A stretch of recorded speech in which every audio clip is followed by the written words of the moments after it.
On est ravis de venir vous partager nos réflexions, notre organisation, nos expériences autour d'un sujet qui nous a rassemblés, qui nous a paru évident. Organiser le chaos qu'il y a autour de la data, parce qu'il y en a, et créer les solutions pour réussir. Moi, je suis Bertrand Baudichon, je suis président de Média Plus, une nouvelle agence média, et président de la Maison de la Data, une offre qu'on a créée au sein du groupe auquel j'appartiens, le groupe Service Plan. Avec moi pour cette table ronde, j'ai le plaisir d'avoir été rejoint par Cathy Andro, DGA de Mediapost, filiale opérationnelle et data du groupe La Poste, qui est en charge de l'activité data et conseil de Mediapost et de l'efficacité opérationnelle de l'ensemble des équipes du groupe La Poste au sein de la charte data. Elle va nous expliquer ça. Et du processus de mise en œuvre de la norme ISO de 27001 dans lequel La Poste est rentrée. J'ai aussi avec moi Bruno Luirard, un vieux complice, fondateur en 2003 d'une société de conseil hors norme, plutôt pas vraiment un groupe de conseil, mais plutôt une association de talents, 250 talents, réunis autour de la transformation, tous indépendants, et dans les entreprises à se transformer dans des nouveaux modes de collaboration, des nouveaux types de contrats de travail. Et partenaire avec nous de l'offre Maison de la Data pour tout ce qui est besoin d'accompagnement de nos annonceurs sur le déploiement d'expertise dans la mise en œuvre de leur projet de transformation, parce que qui dit data dit chaos, dit d'abord transformation au sein de l'entreprise. Enfin, Xavier Cardon, un autre complice, après un diplôme à Dauphine en finance. Il a pris ensuite des fonctions marketing et commerciales au sein du groupe SFR. Puis il a monté sa boîte où il s'est mis les mains dans le digital. Et puis il s'est mis tellement les mains dans le digital qu'il s'est mis la tête et le corps avec, puisqu'il a passé 5 ans chez Google, où il était en charge pendant 5 ans du développement des projets internationaux d'innovation. Donc ça a été le monsieur DMP, le monsieur data visualisation de Google. Et puis, il va peut-être nous expliquer pourquoi, mais finalement, il en est sorti pour monter son cabinet de conseil, Sutter Mills, un cabinet de conseil en data, en génération d'insights et en accompagnement des annonceurs sur leurs sujets techno, des annonceurs ou des entreprises sur leurs sujets techno et data. Et lui aussi, avec son cabinet, est un partenaire de l'offre Maison de la Data qu'on a montée au sein du groupe Service Plan. Lui, pour nous aider et aider nos clients sur les sujets de conformité, de fraude, d'audit de fraude et de mise aux normes de toutes les nouvelles réglementations européennes qui s'imposent aux entreprises qui rentrent dans un processus data. Ensemble, on va vous parler de data. Finalement, la vraie révolution que les entreprises ont pu connaître au cours des 10 dernières années. Au début, on a pensé que c'était le digital qui allait tout renverser, puis finalement, l'absorption a été faite plutôt facilement. Tout le monde a plus ou moins digitalisé correctement son activité, mais ce que le digital a amené avec lui, c'est, vous le savez, la data, ce vrai pétrole, ce qui reste au fond, et ce qu'a amené le digital avec lui, et qui est source d'extraordinaires opportunités. Extraordinaire opportunité d'améliorer la connaissance de ses clients. Extraordinaire opportunité de faire travailler tous ces départements ensemble autour d'un référentiel unique. Opportunité d'améliorer la décision, de la rendre plus intelligente, de l'automatiser et d'en prévoir l'efficacité. Toutes ces opportunités font que, à ce jour, 30% des entreprises sont rentrées dans un processus structurant autour d'un projet data. Et à l'intérieur de chacune de ces entreprises, quasiment tous les départements d'une entreprise ont leur propre projet data. C'est l'une des sources du chaos d'ailleurs, c'est qu'il faut mettre de l'ordre à un moment entre les projets data de tous les départements d'une entreprise. Et donc, à ce moment où on parle en France, il y a 2 types d'entreprises. Il y a les 30% qui se sont lancés dans un projet data structurant. Et puis, il y a les 70 autres qui déclarent devoir s'y mettre, mais qui ne savent pas exactement bien par quel bout prendre le sujet, tellement c'est source de perturbation. Et pour nous, on a voulu commencer cette table ronde par le mot chaos, parce que c'est vraiment ce qu'on ressent, nous, qui sommes au contact d'annonceurs au quotidien autour de ces sujets-là. C'est qu'au-delà de toutes les opportunités que j'ai citées, la data porte en elle-même des signes apparents du chaos. Quelques questions pour vous représenter ce chaos que je vais me permettre de poser pour introduire ce chaos. Première question, comment gérer l'infini de la donnée disponible et intégrer toute cette source de données hétérogène et quasiment infinie. Ensuite, comment faire travailler ensemble au sein de mon entreprise des départements qui, jusqu'à présent, vivaient chacun leur vie dans son silo et finalement, c'était bien pratique parce que qui dit projet data dit obligation de faire travailler ensemble quasiment toutes les fonctions au sein d'une entreprise, là où avant, elles vivaient chacune dans leur silo.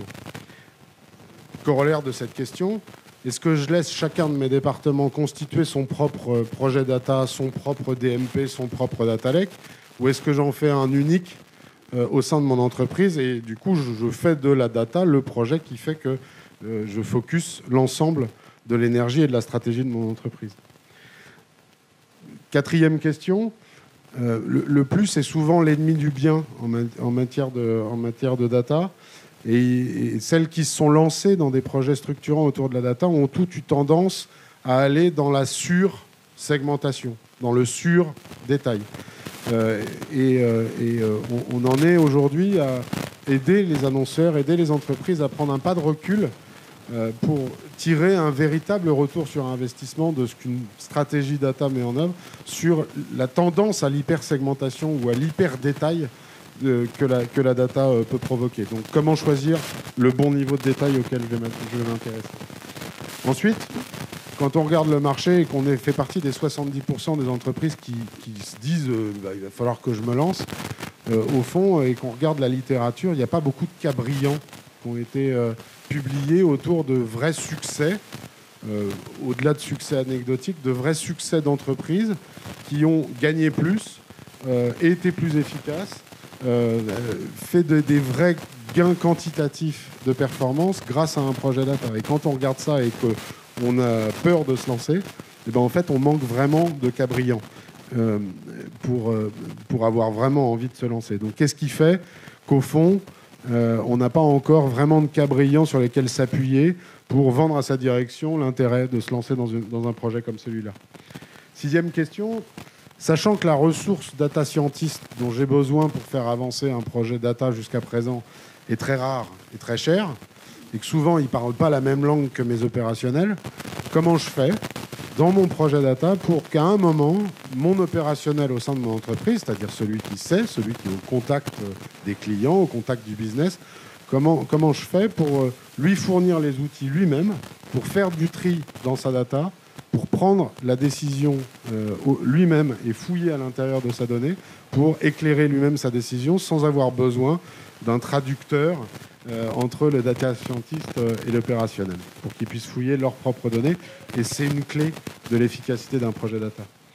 Ensuite, septième question, comment je fais pour tirer profit de toutes les opportunités que la donnée représente, sachant qu'à côté de ça, j'ai une réglementation qui ne fait que se durcir autour de l'utilisation que je peux faire de la donnée que je stocke sur mes clients, sur mes salariés, sur tout le monde. Donc, j'en arrive à la huitième question, c'est quels usages je vais pouvoir vraiment tirer dans l'avenir de tout ce que je suis en train de monter comme projet data aujourd'hui, avec des internautes qui, visiblement, sont de plus en plus réfractaires au fait qu'on les suive et qu'on les traque. Et du coup, neuvième question, est-ce que la data, finalement, dernier silo qui va casser, qui doit tomber et qui va tomber autour du sujet de la data n'est-elle pas finalement ce qui permettra au monde du digital et au monde des études de se réunir enfin autour de ces sujets de l'individualisation de la donnée et de la protection de la donnée individuelle. En tout cas, nous, ce qui nous réunit ici, c'est une vraie conviction que la donnée va permettre de rassembler le monde des études et le monde du digital au travers d'une espèce de deal entre des internautes qui seront de plus en plus prêts à abandonner une partie de leur anonymat sous réserve que le message qu'on leur envoie est plus pertinent, et sous réserve qu'on respecte sa donnée individuelle et qu'on respecte son niveau d'exposition. Alors, ce qui nous a réunis autour de ce projet, autour de la maison de la data, c'est qu'on pense que d'abord, pour aider des entreprises à résoudre ces éléments clés du chaos, c'est qu'on ne s'attaque pas tout seul à résoudre chacun de ces points un par un. Et aucun métier ne peut se permettre, pas plus que les entreprises d'ailleurs, de rester dans son silo. Et nous, ce qu'on a d'abord voulu faire, c'est que poser le problème en termes d'expertise, en se disant on va être un expert de la data et on va permettre de couvrir tous les sujets. Bah nous, la façon dont on l'a pris, c'est qu'on s'est dit que c'était absolument impossible et qu'il fallait allier des compétences complémentaires pour arriver à aider les annonceurs et les entreprises au travers d'une association permettant de couvrir chacun dans son expertise un petit bout du problème pour faire en sorte d'accompagner vraiment les entreprises dans ce chemin. Et on croit qu'en chacun de nous, il y a un bout de la solution. Et c'est en ajoutant nos expériences que nous sommes en mesure de proposer une vision et une solution globale à ces entreprises devant ce chaos apparent et évident que représente la data. Alors, j'ai envie de commencer d'abord avec Xavier. C'est ton métier d'accompagner les entreprises autour de ces sujets-là. Quelles sont pour toi les règles d'or et les exemples que tu peux nous tirer? Ouais, toi, tu viens avec 9 questions. Moi, j'ai pas 9 réponses. J'aimerais bien. Et puis, j'ai pas de réponse très précise. Chaque cas est très particulier. J'ai 3 grandes idées que je vais développer assez rapidement avec vous. Mais la première idée, et je pense que tu parlais de cas brillants de succès. La première idée, c'est on aimerait voir plus de cas brillants d'échecs, en fait. Tous ces projets data qu'on voit un peu partout sont des projets qui sont très exploratoires. Tu lèves 9 questions. Je pense que personne ici n'a ne serait-ce qu'un tiers des réponses à apporter. Ou en tout cas, dans chacun des contextes, ces 9 questions sont très polymorphes et apportent des réponses et sont amenées par des réponses différentes. Cette notion d'accepter l'échec comme étant, entre guillemets, partie du jeu de la data sur des projets très exploratoires me paraît absolument clé. Donc si je dois émettre un souhait aujourd'hui, je me dirais vivement des événements où on aura autour de table que des gens qui ont échoué et qui présenteront des cas brillants d'échecs, parce qu'encore une fois, c'est quelque chose qui vaut le coup d'être partagé. Donc la première chose, cette notion à accepter l'échec dans des projets qui sont exploratoires, ça va avec et à l'encontre plutôt de nos organisations, qui sont des organisations très orientées, tu en as parlé encore, ROI, durée de projet court, il faut que ça délivre, etc. etc. Malheureusement, et dans ce genre de projet, les KPI qui sont ce que moi je vois aussi quelquefois et qu'on a peut-être vu sur différents partages sur les réseaux sociaux, des éléments pour Killing People Innovation plus que Key Performance Indicators. Il faut accepter que les KPIs ne soient pas la rentabilité immédiate. Il y a dans ces notions et dans ces projets de la data une part d'intangible qui est absolument clé à prendre en main. C'est du test and learn, et je dirais presque du fail and learn.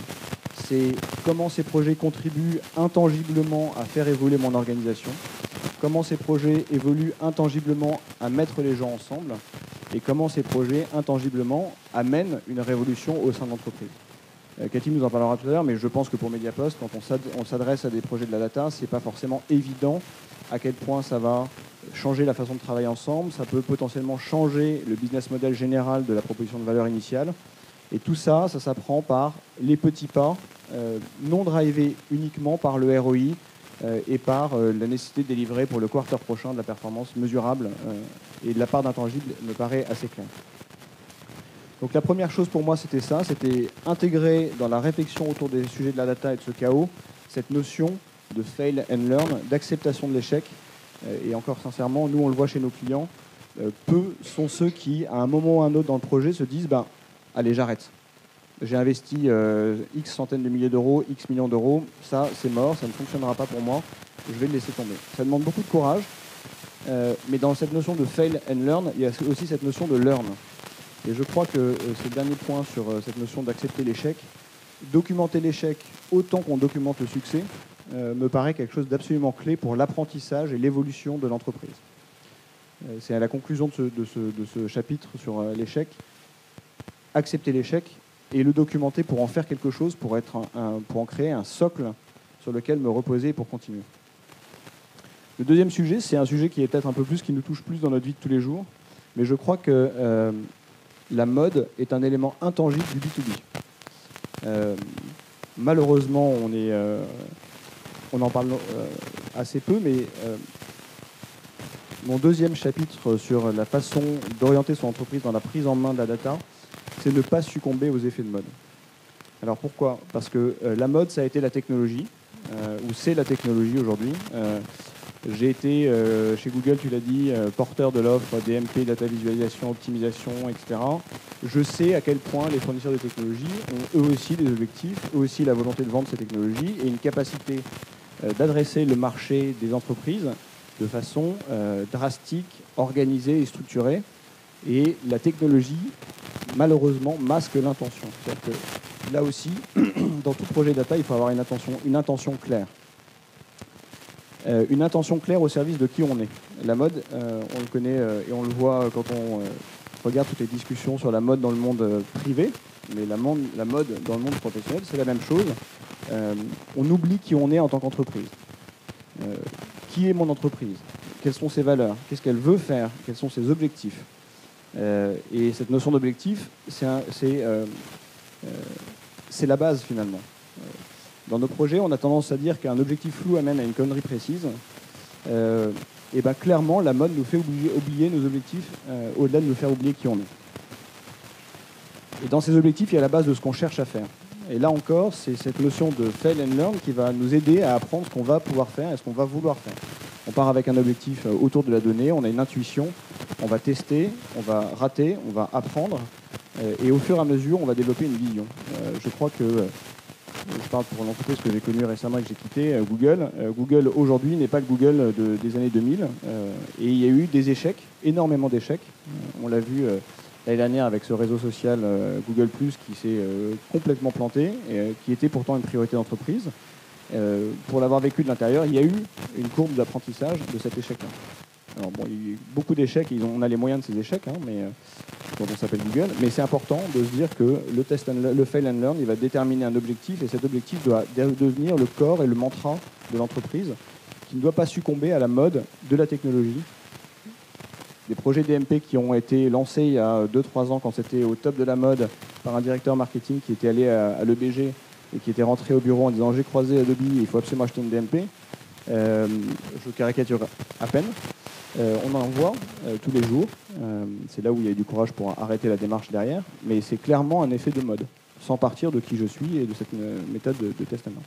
Je suis en train de prendre votre temps, je crois. Alors je finis rapidement. Et la dernière notion, et c'est celle que tu soulevais, et en tout cas celle qu'on essaie de mettre en place ensemble, nous on croit profondément à l'intelligence collective. Alors c'est très à la mode, l'intelligence collective et la collaboration bienveillante. Elle s'applique dans 2 domaines. L'intelligence collective interne. Quand je disais on oublie qui on est, et qui on est, ce sont d'abord des équipes qui portent la culture d'entreprise, qui portent un historique, qui portent potentiellement un des éléments de chaos que Bertrand tu n'as pas soulevé, mais qui est pour moi l'héritage d'entreprise, l'organisation, les systèmes d'information, etc.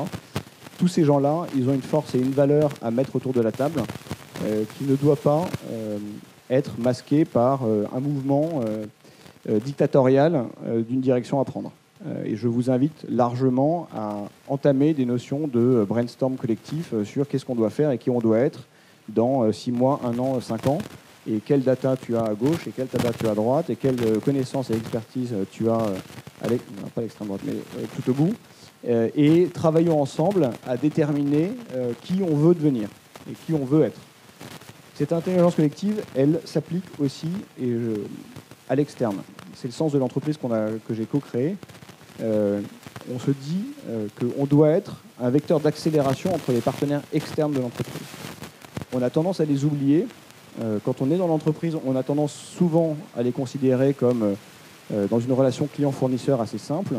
Et pour beaucoup d'entre vous, vous avez des partenaires qui sont des partenaires de longue durée, qui connaissent votre marque, qui connaissent votre entreprise, qui connaissent son organisation, et qui peuvent être mis bout à bout et travailler ensemble. Alors nous, on a une proposition de valeur ensemble avec Bertrand qui est on vient ensemble. J'avais immédiatement en tête l'image des 7 mercenaires, c'est une mauvaise image, mais comme une équipe qui vient construire un projet dans une entreprise, mais vous avez déjà, sans doute, chez vous, les briques en externe de gens qui peuvent vous aider à co-créer dans des processus. Alors, on parle beaucoup de design thinking, mais c'est presque ça. C'est je brainstorm, je dessine une solution et je vais essayer de la mettre en place sur cette méthode du Fail and Learn dont je parlais. Voilà, moi je pense que c'est ça, pour moi, les 3 grands enseignements de notre histoire avec nos clients aujourd'hui. Accepter l'échec, ne pas suivre la mode et surtout savoir qui on est. Et la 3e, c'est l'intelligence collective. Et je crois que c'est un point qui, avec la voix des hommes, nous rapproche énormément. Donc en fait, tu rajoutes un élément dans le chaos que je décrivais tout à l'heure, qui est l'acceptation de l'échec. C'est pas du tout culturel chez nous.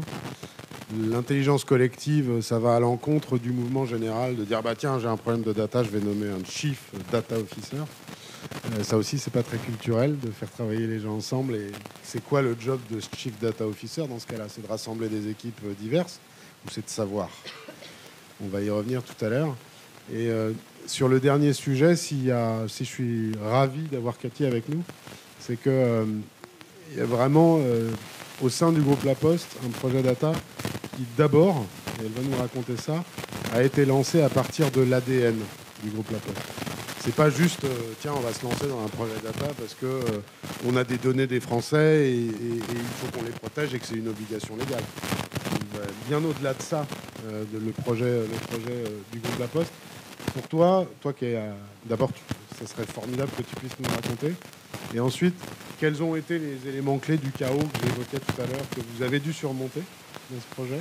Quelles ont été les grandes étapes et où est-ce que vous en êtes? Merci. Donc, je suis la caution féminine de ce plateau. C'est très tendance.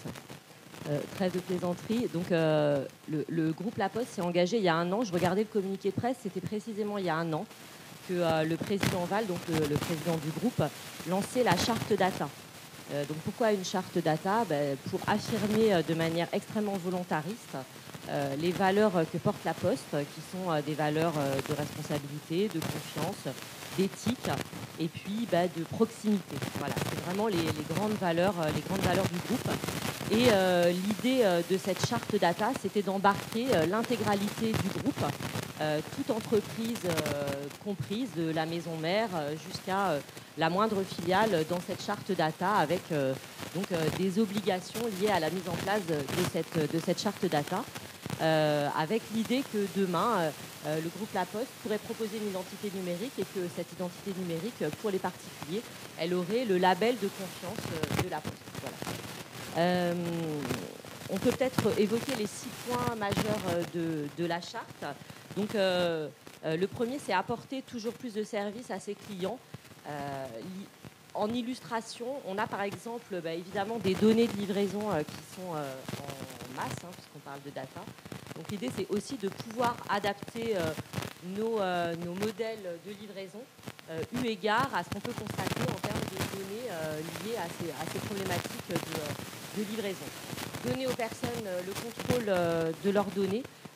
L'idée, vous le savez, avec le règlement européen qui nous arrive très bientôt, c'est d'avoir l'opposabilité des données, avoir un accès direct à ces données. Et donc l'engagement du groupe, c'est qu'à terme, nos clients, les particuliers, comme les entreprises, pourront accéder directement à leurs données, les corriger directement, voire même changer leurs préférences de l'opt-in à l'opt-out. Protéger la donnée et rendre compte de son traitement, évidemment, c'est très important. Et ça veut dire aussi que dans la construction de nos offres, depuis le lancement de cette charte, on est, je vais utiliser un anglicisme, mais on est vraiment embarqué dans un contexte de Privacy by Design. Donc c'est dès le départ, on se pose la question de comment on intègre les problématiques de données dans la création de nos offres. Garantir la collaboration avec les partenaires, évidemment, parce que dans un groupe comme La Poste, on est avec beaucoup de partenaires. S'engager pour le bien commun, ça encore une valeur de La Poste. Ça veut dire quoi? Un exemple, nous participons à l'Open Data. Vous savez que le gouvernement a lancé un projet d'Open Data. Eh bien, le groupe contribue en partie en donnant notamment des données géographiques et en mettant à disposition des données de localisation géographique pour aider justement à la diffusion d'Open Data. Et puis enfin, se donner les moyens de ses ambitions Je donnerai cela par 2 illustrations. Nous avons un comité data donc, qui est très large, qui embarque tous les métiers du groupe. Et puis un projet qui sous-tend tout cela, c'est le Data Lake. Donc l'idée étant que toutes les données existantes dans le groupe seront déversées dans un flux de données commun qui sera ensuite à la disposition de l'ensemble des entités du groupe pour pouvoir exercer leur activité. Voilà. Donc là, je vous ai raconté le chapeau. Alors une fois que le président du groupe La Poste a dit ça, forcément quand on s'appelle Mediapost et qu'on fait de la data, on se sent un tout petit peu concerné. Donc nous nous sommes engagés. Pourquoi ? D'abord parce que c'est l'activité première de Mediapost, c'est la distribution de l'imprimé publicitaire et juste celle qui vient derrière mais qui apporte beaucoup de valeur ajoutée à l'entreprise, c'est la data, la commercialisation de la data. Donc on s'est engagé de manière, je dirais, très ambitieuse et très volontariste dans le projet global du président. Et on s'est dit, finalement, nous, on se doit d'être exemplaires, on se doit d'être éthique, on se doit d'être responsable, on se doit d'avoir un positionnement vis-à-vis de nos clients, de nos partenaires, qui soit complètement, je dirais, dans l'ADN du groupe. Voilà. Et puis il se trouve, je pense que vous avez suivi l'actualité, qu'on a eu un petit peu d'actualité médiatique à un moment donné, un petit reportage pas très sympa, voilà, je pense que tout le monde s'en souvient. Et puis des petits contrôles CNIL qui commençaient à s'accentuer. Et donc là, on s'est dit, il faut vraiment qu'on se saisisse du sujet. Et puis dans la vie, il y a je subis ou j'agis. Et donc on s'est dit, finalement, entre ce qui vient de nous arriver là, tout le travail qu'on a déjà fait de documentation, de sensibilisation des salariés, et puis la perspective de mai 2018, parce qu'on parlait d'un an en arrière, la charte data, mais dans un an, le 25 mai 2018, on va découvrir les joies et bonheurs du RGPD, donc le nouveau règlement européen qui est très contraignant et très, je dirais, pour le coup éthique pour la protection de la donnée personnelle. Nous, on s'est dit, il faut en faire une opportunité. Il faut qu'on se positionne toujours avec les valeurs du groupe. Donc, on a monté un groupe à partir du COMEX directement. Et ensuite, un groupe miroir dans l'entreprise. Donc, on a un comité data intégré chez Mediapost. Et notre objectif, c'est l'obtention de la certification. Donc, c'est une revue des process complets, l'ensemble de nos process, avec, pour le coup, un projet complètement transverse qui embarque l'intégralité des acteurs de l'entreprise, également nos partenaires, donc dans une vision 360 et très volontariste. Voilà, donc la prochaine étape, c'est cet été, où on va déjà faire un premier audit à blanc. Et puis l'objectif final, c'est l'obtention de la certification début 2018, ce qui est très ambitieux quand on sait le délai que prend une certification dans une entreprise. Voilà. Et alors faire bouger tous ces gens ensemble autour de ce sujet commun, ça marche comment ? Ça marche déjà parce qu'on a une conviction au niveau de la direction générale qui est extrêmement forte.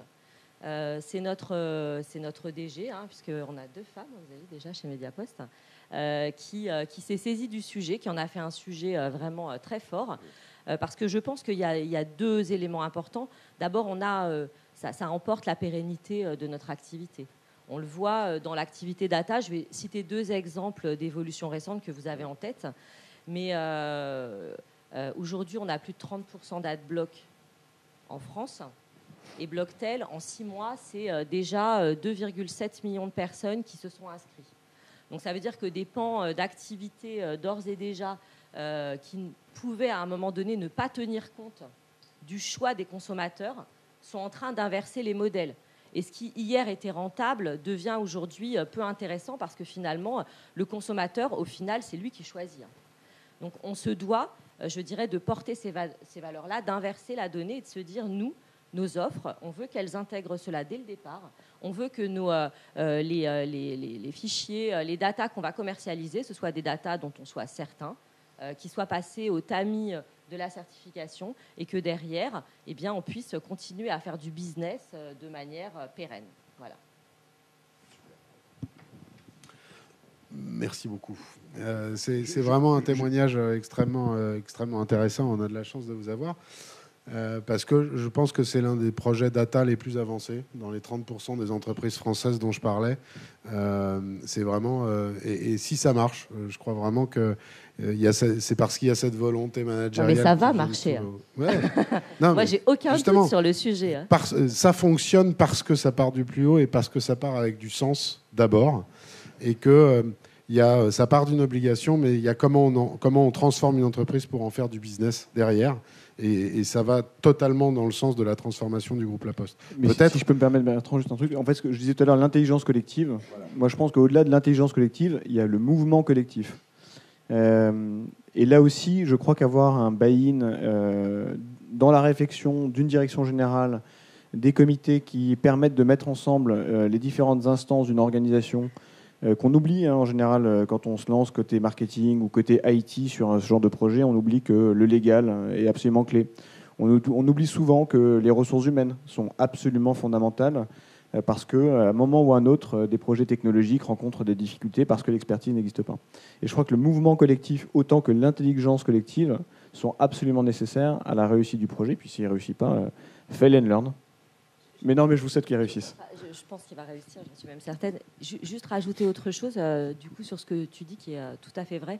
Je pense qu'il y a quelque chose de plus, c'est que les salariés sont vraiment embarqués dans le projet et que du coup, comme c'est un projet de confiance, d'éthique, de proximité, c'est contraignant, mais en même temps, ils voient bien le sens. Ils voient bien le sens. Et je pense qu'ils sont fiers aussi de se dire que l'entreprise, elle va vers quelque chose de contraignant, mais qui va leur permettre aussi de continuer à être fiers de la marque et de ne pas se poser de questions sur l'éthique de la data. Et c'est important, je pense. Alors Bruno, toi qui as monté ton cabinet en 2003, à l'époque on ne parlait même pas de sujet data, ta vie a été simple à l'époque. Quand on accompagne des entreprises dans leurs projets de transformation, là on vient de le voir, d'un seul coup il y a plein de comités. Je sais que tu as une phrase favorite depuis que je te connais, c'est « je crois à l'efficacité des comités réduits à une seule personne ». Comment on gère dans ton métier? Est-ce qu'il y a une méthodologie particulière que tu dois adopter pour accompagner tes clients dans des projets data? Alors, est-ce que quand on regarde la data à travers l'œil de l'humain, on voit la même chose que ce qu'ont dit mes collègues? J'ai préparé un petit parcours iconoclaste. Est-ce qu'on pourrait avoir l'extrait de film, s'il vous plaît, pour qu'on regarde une mise en scène, dans le fond, qui parlera peut-être à chacun d'entre nous? Qu'est-ce que tu veux nous dire, Bruno? Ça veut dire qu'il faut qu'on perde nos illusions dans nos projets data?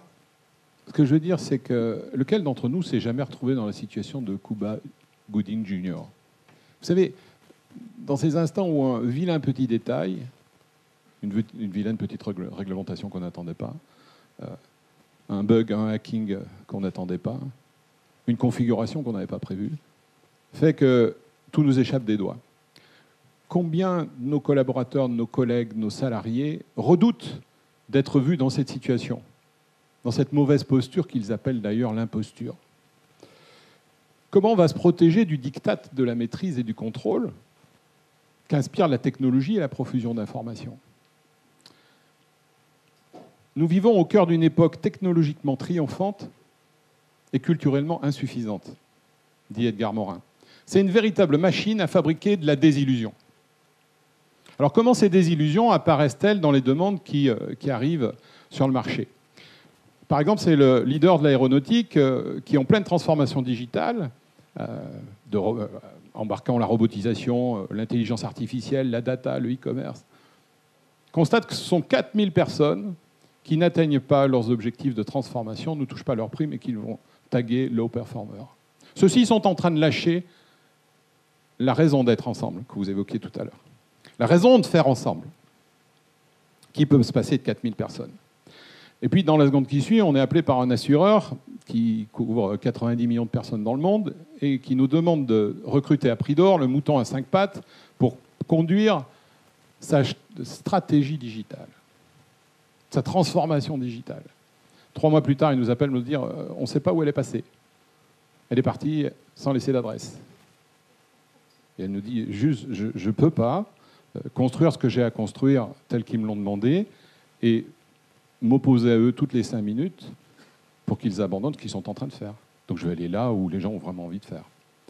Puis dans la seconde qui suit, c'est le leader du testing qui nous appelle en nous disant « Je ne comprends pas, j'ai toutes les dernières générations d'experts ici, j'ai tout ce qu'il faut, mais ma croissance est en panne. » Et on va réaliser que juste, ils ne savent pas se formuler des demandes les uns aux autres. Juste, une fois qu'il faut prendre une décision collectivement, ils n'ont pas le début du tiers, de la moitié d'un processus pour arriver à décider ensemble. C'est cette fédération de médecins qui est en train de se battre, encore une fois, pour une revalorisation de son acte, alors qu'elle sait très bien que dans 3 ans, 5 ans maxi, chacun d'entre eux aura 30 téraoctets de données sur leur bureau avec chaque malade qu'il faudra analyser en 15 minutes, déshabillage, rhabillage compris. Alors quand on voit ça, on peut se dire comment on s'y prend? Évidemment, essayer d'incanter l'incertitude créative, la sérendipité ou telle technologie de management parfaitement outillée n'est certainement pas faux, mais pas suffisant pour pouvoir embarquer des véritables solutions. Alors, comme on a vu, quels sont les signaux qui font qu'on se dit, tiens, là, ils sont en train de switcher?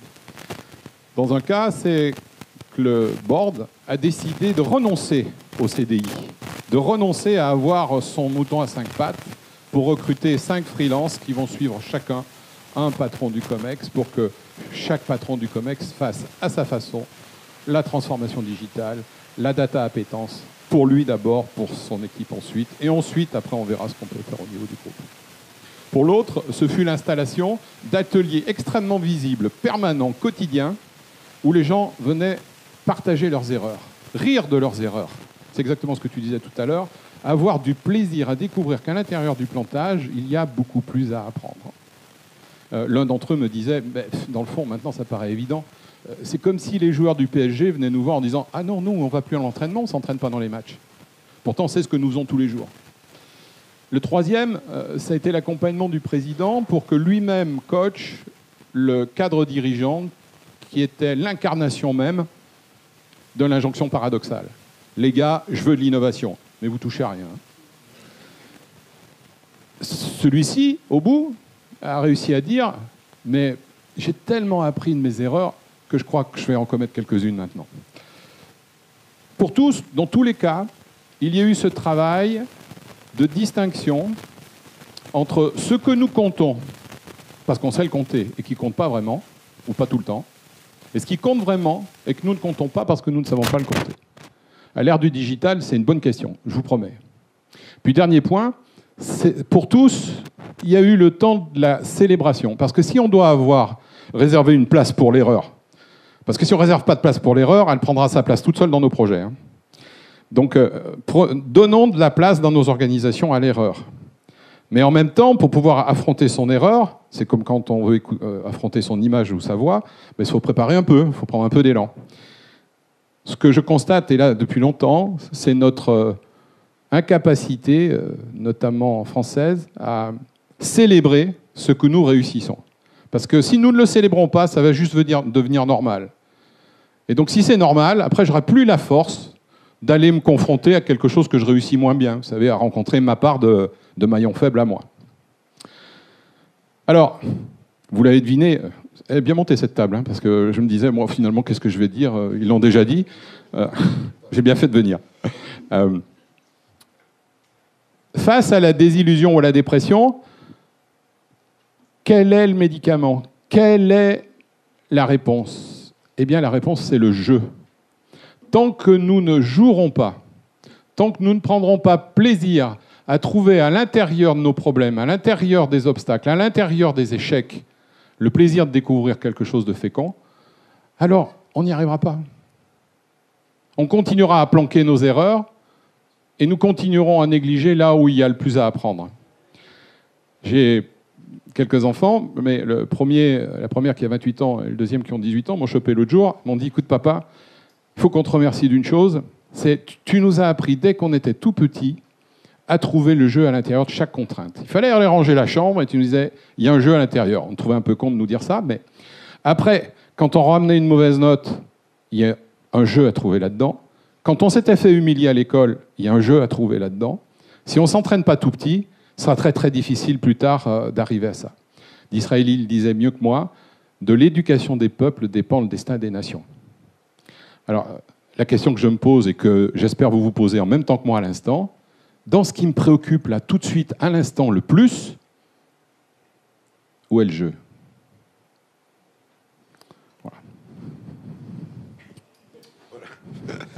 Voilà, comme Voilà. il dit. Voilà, comme il dit. Voilà. Merci beaucoup, Bruno.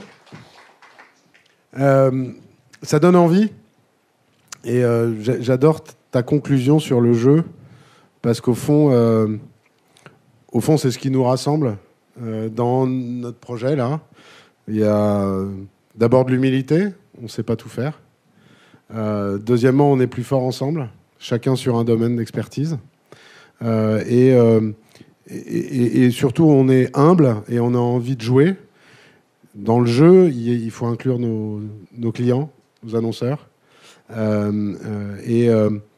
Au fond, si les projets data permettent trois choses. Un, comme on l'a dit, accepter l'échec et quelque part le magnifier là où avant, dans notre culture, il était totalement proscrit. Deuxièmement, si les projets data permettent de transformer une entreprise pour qu'elle retrouve son ADN, pour qu'elle revienne à sa vraie source. Le groupe La Poste est depuis 200 ans, 300 ans, le porteur des messages des Français. Au fond, ça donne une nouvelle mission. Louis XI, 1000 ans. Et au fond, ça coule de sens et c'est ça qui fait qu'une entreprise tout entière, et peut-être aussi le fait que cette entreprise-là a plus le besoin que d'autres de se transformer parce que inexorablement le courrier baisse. Peut-être que l'urgence de changer fait que ça aide à faire avancer les projets et à devenir exemplaire sur les projets data. Deuxième conclusion. Troisième conclusion, si les projets data, en replaçant le consommateur au cœur, en remplaçant le jeu au cœur, en remplaçant le collectif au cœur, faisaient que les relations inter-entreprises n'étaient plus des relations clients-fournisseurs, mais des relations un peu plus de gamification ou de partenaires, tout le monde, entreprises et leurs sous-traitants, y auront gagné. Merci beaucoup à vous pour cette table ronde.